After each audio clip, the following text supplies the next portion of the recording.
peste mări și peste țări, port în suflet plaiuri dragi. Mama coace pâine iar în căsuța de la deal și mă cheamă înapoi, dar sunt singur printre străini. Dulce plai, Moldova mea, te port mereu în inima mea. Moldova mea, Moldova.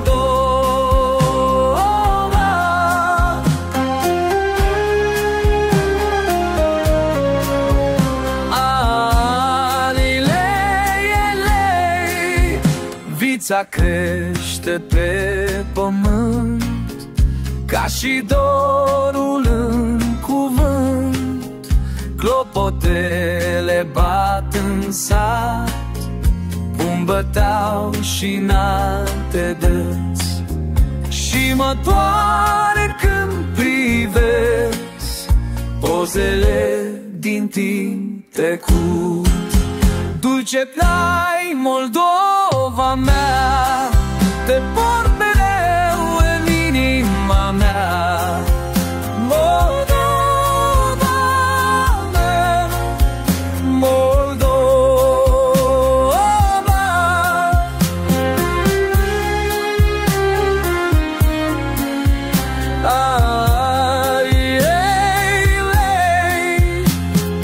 Bunica în grădină încă mai pune florile roșii ce-mi plac nebune, și tata-n vie tot mai lucrează. Ia el departe, inima-mi plânge,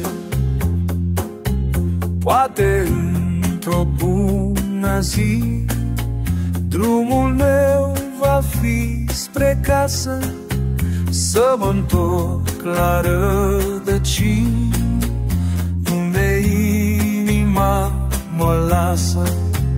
Până atunci te gând mereu, șara mea te dor și dor. Dulce plai, Moldova.